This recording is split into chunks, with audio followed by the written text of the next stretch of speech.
Very very good afternoon. आज है 20 जनवरी 2026 और आप सभी लोगों को पता है कि सीटेट का एग्जाम 8 फरवरी को है। तो आज से 15 दिन का समय आपके पास है तैयारी करने का। सिलेबस आपका कंप्लीट है, सिलेबस नहीं कंप्लीट है, तो इन अंतिम 15 दिनों में आपको जो है कैसे तैयारी करना है। अगर अभी तक भी आप कुछ भी नहीं पढ़े हैं तो भी अभी भी आपके पास समय है। 15 दिन अगर आप इस तरीके से पढ़ते हैं तो आप सीटेट को पास कर सकते हैं। ओके, परीक्षा केंद्र सूची के बारे में बात करेंगे जो कि वायरल हो रही है, pre admit card and main admit card के बारे में भी बात करेंगे। तो चलिए वीडियो को स्टार्ट करते हैं। यहां पे मैं कुछ पॉइंट्स लिखा हुआ हूं, देखिए। सबसे पहला काम आज से आपको करना यह है कि डेली आपको यहां पे 2 सेट लगाने हैं, प्रीवियस क्वेश्चन लगाने हैं।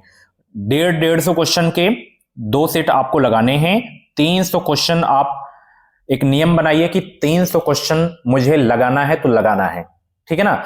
और डेली भाई कम से कम 8 से 10 घंटे आप पढ़ाई को दीजिए। 15 दिन अगर अभी तक आप कुछ भी नहीं पढ़े हैं तो समय देना पड़ेगा। 15 दिन अगर आप इस तरीके से पढ़ लेते हैं तो 100% आपका निकल जाएगा। तो डेली आप जो है 2 सेट लगाइए। और कब से कब तक के आपको क्वेश्चंस लगाने हैं? 2021 से 24 तक के जो ऑनलाइन एग्जाम हुए थे ना, उसमें बहुत सारे क्वेश्चंस आपको देखने को मिल जाएंगे।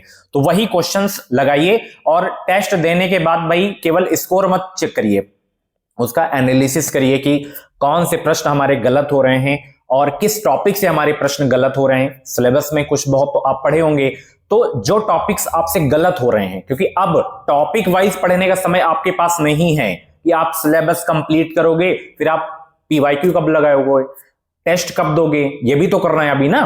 तो अब जो है सिलेबस कंप्लीट करना आप छोड़ दीजिए, सिर्फ आपको जो है पीवाईक्यू अभी सॉल्व करना है। डेली 2 सेट लगाने हैं एंड जिस टॉपिक से प्रश्न गलत हो उस टॉपिक को आप अलग से बुक से या तो वीडियोस के माध्यम से आप देख सकते हैं। इस तरीके से आपको करना है।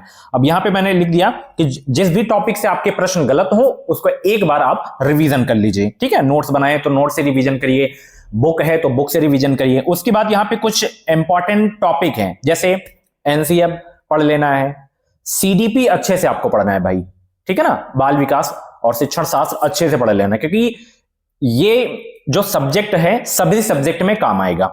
जो शिक्षण शास्त्र वाला होता है पोर्शन वो हर एक सब्जेक्ट में आएगा। ओके, तो इसको अच्छे से पढ़ लीजिए। उसके बाद tag word, negative tag word, positive tag word, इनको आप अच्छे से पढ़ लीजिए भाई। इसकी सहायता से आप 20 से 25 प्रश्न आप बहुत ही आसान तरीकों से सॉल्व कर सकते हो। तो टैग वर्ड बहुत इंपॉर्टेंट है आपके लिए, ठीक है ना। बच्चों को रटाना नहीं है, बच्चों को दंड नहीं देना है। जब आप टैग वर्ड पढ़ोगे तो आपको सारी चीजें पता चल जाएंगी कि कौन सा नेगेटिव होता है, कौन सा पॉजिटिव होता है, ठीक है। यहाँ पे एनईपी पढ़ लेना है, ठीक है ना। उसके बाद यहाँ पे ग्रामर आपको लैंग्वेज में नहीं पढ़नी है।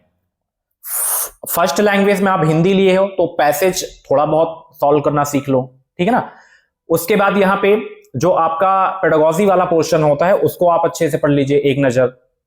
ये चीजें आपको करनी है। ग्रामर आपको नहीं पढ़नी है। ग्रामर ऐसे 2-3 क्वेश्चंस आएंगे वही पैसेज में, आप उनको आसानी से कर सकते हैं। उसके बाद यहाँ पे पैसेज लैंग्वेज सेकंड में आप संस्कृत लिए हैं, अंग्रेजी लिए हैं, तो उस पैसेज की प्रैक्टिस करिए आप लोग। हिंदी वाला आप मत करिए, जो लैंग्वेज आप समझ पा रहे हो उसको मत प्रैक्टिस करिए पैसेज की। आपको लैंग्वेज सेकंड वाला करना है, अंग्रेजी और संस्कृत का, जो भी लैंग्वेज आप लिए हैं। अगर आपको टफ लग रहा है, नहीं समझ में आ रहा है, भाषा नहीं समझ में आ रही है, तो आप उसकी प्रैक्टिस करिए अभी से, संस्कृत की, अंग्रेजी की, ठीक है ना। और साथ ही आप पेडागॉजी वाले पोर्शन को भी अच्छे से पढ़िए आप लोग, ठीक है। उसके बाद यहाँ पे सब्जेक्ट में आपको क्या करना है, एसएसटी और मैथ साइंस में। देखिए अब ना ही एनसीईआरटी पढ़ने का आपके पास समय है, ठीक है ना, कुछ भी नहीं है। तो आप जो पीवाईक्यू लगा रहे हो डेली 2 सेट, तो उसमें से ही जो आप सॉल्व कर ले रहे हो तो वो तो ठीक है। जो प्रश्न आपके गलत हो रहे हैं, जिस टॉपिक से गलत हो जा रहे हैं, उसको आप एक नजर देख लीजिए। बाकी अब टॉपिक वाइज एक टॉपिक वाइज पढ़ने का समय नहीं रहा है और नहीं आपको पढ़ना है। सिर्फ आपको प्रीवियस क्वेश्चन की प्रैक्टिस करनी है और अच्छे से आपको समझना है, उसका एनालिसिस बहुत अच्छे तरीके से समझना करना है आपको, ठीक है। अगर आप समझ गए, अपने से समझ के प्रश्नों को सॉल्व करेंगे तो आप सीटेट को बहुत ही आसान तरीके से पास कर सकते हैं, ठीक है। और यहां पे मैं लास्ट पॉइंट लिखा हूं, मैराथन क्लास से आपको दूर रहना है।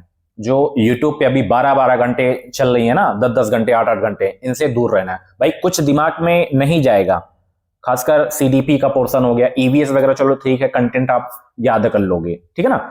इससे तो आप 4 से 5 घंटे में पूरा ईवीएस खत्म कर सकते हो, नोट्स अगर आपके पास होगी, ठीक है। तो फालतू की वीडियो से आप लोग दूर रहो, जो 8-8 10-10 घंटे की वीडियोस आ रही हैं यूट्यूब पे कि इससे आएंगे सारे प्रश्न, भाई कुछ भी नहीं आएगा। आप खुद से अगर पीवाईक्यू लगा लिए ईमानदारी से, 15 दिन में अगर आप 20 सेट भी लगा लिए ईमानदारी से, अच्छे से आप उसका जो है विश्लेषण कर लिए, तो आप 100% सीटेट को पास करोगे, अच्छा स्कोर भी कर लोगे। थोड़ा सा जो सेकंड लैंग्वेज है उसमें आप अभी वर्क कर लीजिए, क्योंकि उसमें स्कोर नहीं जाता है बच्चों का, ठीक है ना। तो उस पर आप काम कर लीजिए, अभी आपके पास समय है।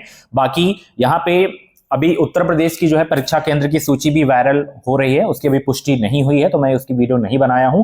बाकी भाई इंतजार करिए, 1 हफ्ते में आपको जो है पता चल जाएगा कि आपका जो एग्जाम है किस सिटी में होगा, ठीक है ना। तो 28-29 तारीख तक आपको पता चल जाएगा। बाकी 6 तारीख को आपका जो मेन एडमिट कार्ड है डाउनलोड होगा, ठीक है ना।